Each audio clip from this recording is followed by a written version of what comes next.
So this might be my first video on YouTube, might not be, who knows. But I did decide 2020 when I did move out and away from my ex,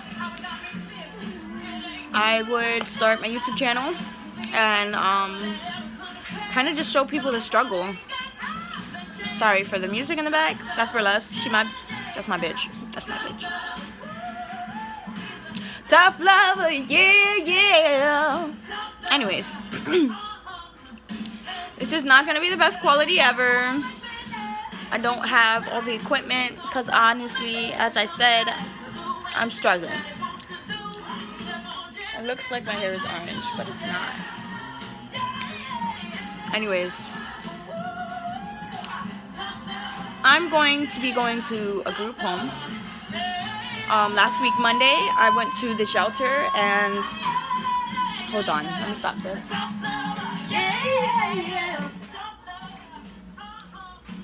Alright. So, yeah. Last week, I went to the shelter. Path. And I've been there twice already, so... Okay. Here's my not understanding. They constantly tell me that I have to be 21 in order for me to, like, be, like, considered an adult. Mind you, I have my own son, and I have not lived with my mother since I was 18.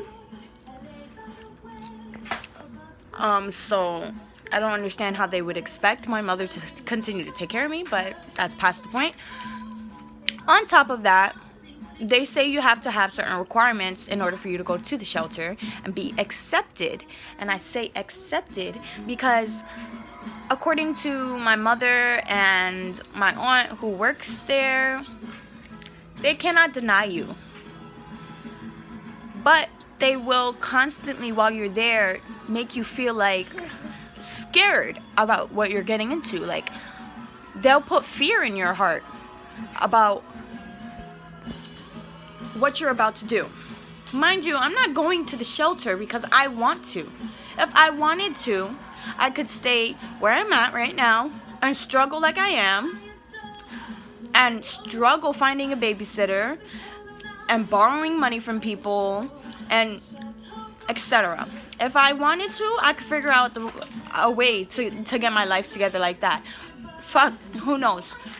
I could have ended up stripping. But I decided, out of strength, I'm going to go to the shelter. Because I have no place to be. My mom is about to not be where she's at. She's looking for a place on her own. Where I'm at right now is full of roommates. My son, this is just not the environment for my son. And I'm not going to put everybody on blast because I love my roommates. And I love his father. But I just need my own space. I need my son to have his room. I want to feel secure. And when I go to the shelter, I'm not expecting them to sit there and try to put fear in my heart and try to make me feel insecure about my decision. Like, they sit there and they tell you, well, you're about to be put into, like, basically a jail system because they have a curfew and yada, yada, yada. I'm always home, so curfew's not a problem for me. I smoke, but also that's not allowed there, and I understand. I don't need to smoke. I'm not fucking addicted.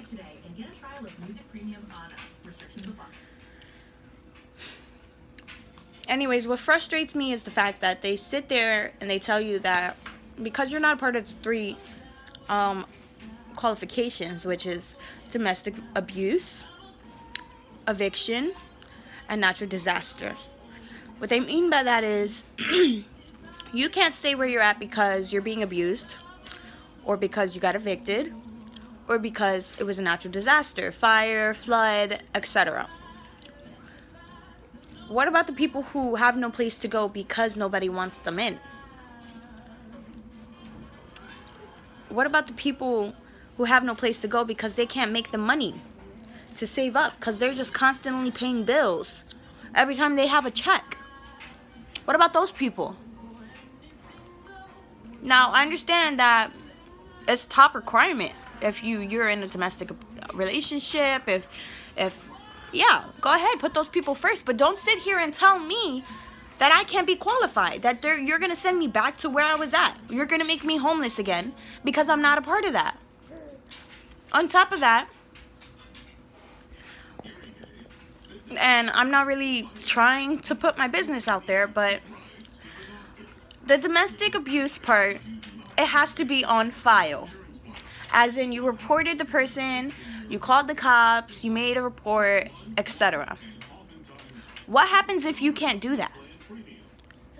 And now, some people might say, like, well, that doesn't make sense. I have a son, okay? Right. You see him. Say hi. Say hi. You ate the Cheetos already? You such a fatty. Anyways. So yeah. What happens if you can't do that? What happens if you have a son with that person and they're already on probation? If you call the cops on them, that's it. It's over for them. It's life for them. It's on their file, everything. Including what they already did. So yeah, in this case, what happens if you can't do that? What happens if you're too scared to do that? You guys are gonna continue to let this woman, man, whoever it is, children, live in the place that they're at? You're gonna sit here and tell me? Hold on.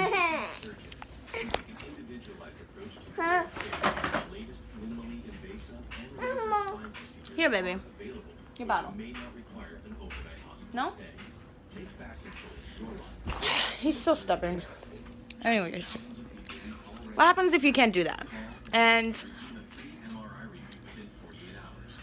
basically, you're going to tell these people that they have to go back to where they were from. You're going to tell these people they have to go back to their abuser, even though they're sitting there and telling you that I can't put this person on file. I'm scared. Now, I'm not talking about me. I'm talking in general. How is it okay for the people who don't even work for PATH? Because it was a lady who doesn't work for PATH who told me that I wouldn't be qualified. Who told me that after the 10 days of their investigation, they'll send me back to where I was from. Now, what happens if I wasn't welcomed there? If I wasn't welcomed wherever I was at? Where I'm at right now, my name's not on the lease. I'm technically not supposed to be here. The person who is helping me is doing me a favor, but they don't want their name a part of it. So, you're going to tell me that you're going to send me back on the street? With my son? Is that how it goes? How is it cool? How is that fair? And it pisses me off because I go to the shelter hoping that these people are going to be able to help me have a place so I can save up money so I can afford to get an apartment for my son, to get him his own room and his own clothes. I'm going to this place for help. And you're going to sit there and tell me that because I'm not qualified, I'm going to end up homeless again. That you guys can't help me. How am I supposed to stay and go throughout the process and risk it? How am I supposed to risk it without feeling like me and my son are going to end up on the street with nothing?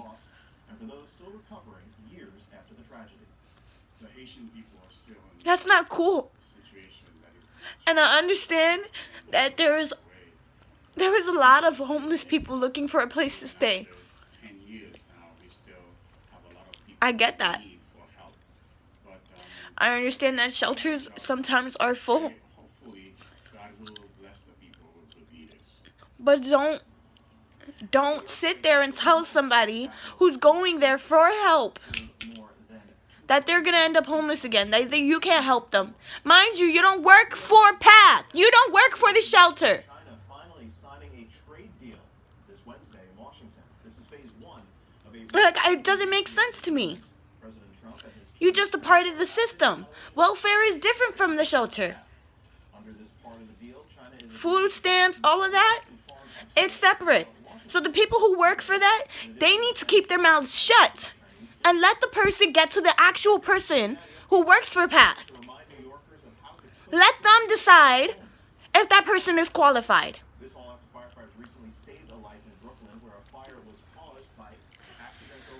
I'm sorry, I got heated, but it's the honest to God truth. Towels, papers, and potholders, and always wear short. And I think I am going to post this The department adds because cooking food. this shit ain't easy, yo.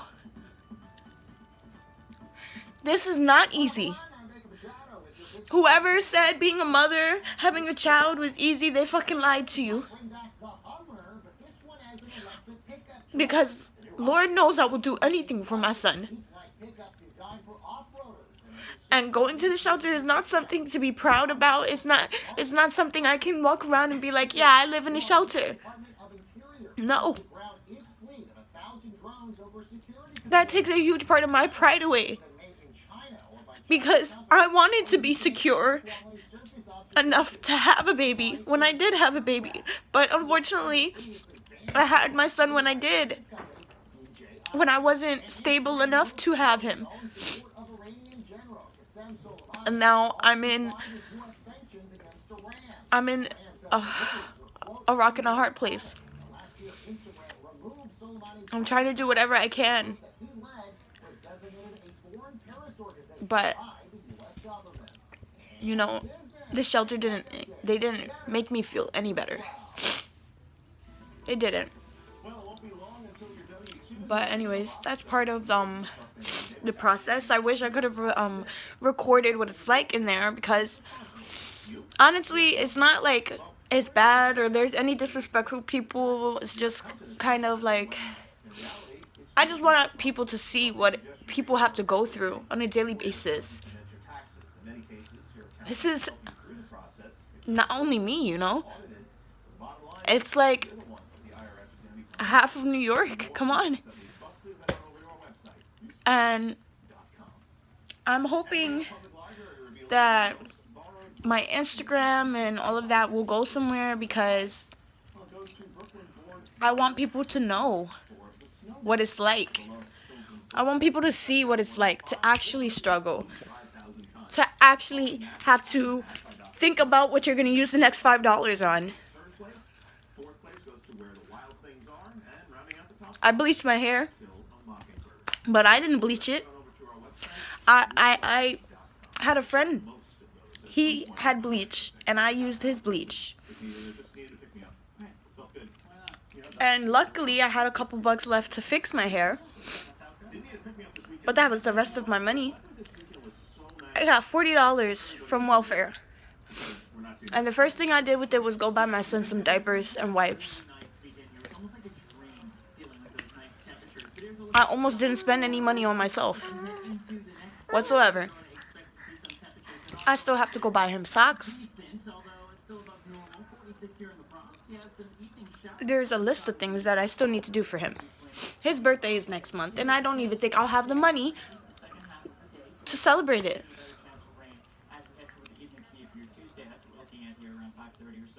And this all, like, this pisses me off, but it's like, it's life, you know? I wanted to be a model. I still want to be a model, and I'm trying my best to use my Instagram and YouTube to bring me up somewhere, but also show people at the same time that this isn't easy. It's not.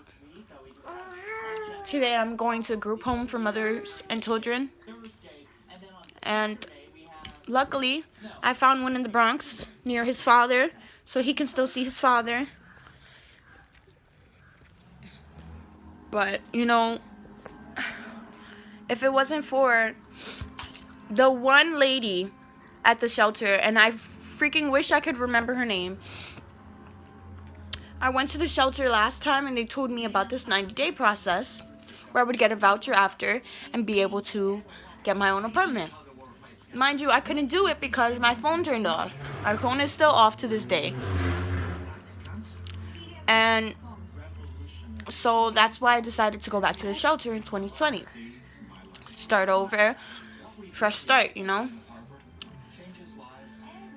But when I went there, the first lady, she showed me some place that I can go to instead of, you know, the shelter. It's called Maya's Place. They have a bed for me. I'm about to go today. I just need to go before 8 o'clock. It's 3:22. I'm waiting for his father to come so he can say bye to him. And then I'm on my way. And after that, it's like nothing stops for me. I have appointments. I have to figure out where to put him in childcare.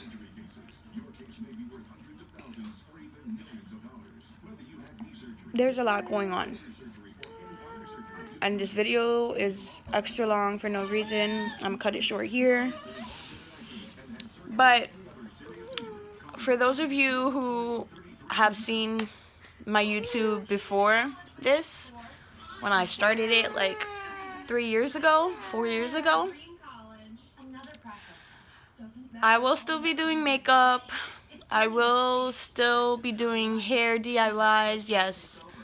But I'm gonna mainly base this on my struggle. Let's call it a struggle blog. And basically just kind of make awareness for this, because not a lot of people know what it's like for people. Like, I mean, you can look on my Instagram and you would think that I have my shit together. You would think that a girl is Gucci. And a girl is not Gucci. A girl is struggling. She really is. And I don't show that on my Instagram because that's not, you know, that's not what my viewers look for, you know. They want fashion, they want beauty, you know, because I'm a baddie. But through YouTube, I think you guys will really see who I am. Who I am and what I'm doing with my life and how I'm struggling, how I'm spending every second of my day. So here's to the beginning of struggle blogs. Thanks for watching. Subscribe. Follow me on Instagram. It's loose.c_. I'll put that in my description down in the below. Also, pre-warning, my videos are not going to be edited. They're going to be straight vlogs. I don't really have time to edit videos right now. Eventually, of course, when I start getting the money and the products and the time, I will be editing them, basically making them look better. But right now, this is what you got to deal with. It's called struggle blogs for a reason. Anyways, I'll see you guys later. Peace.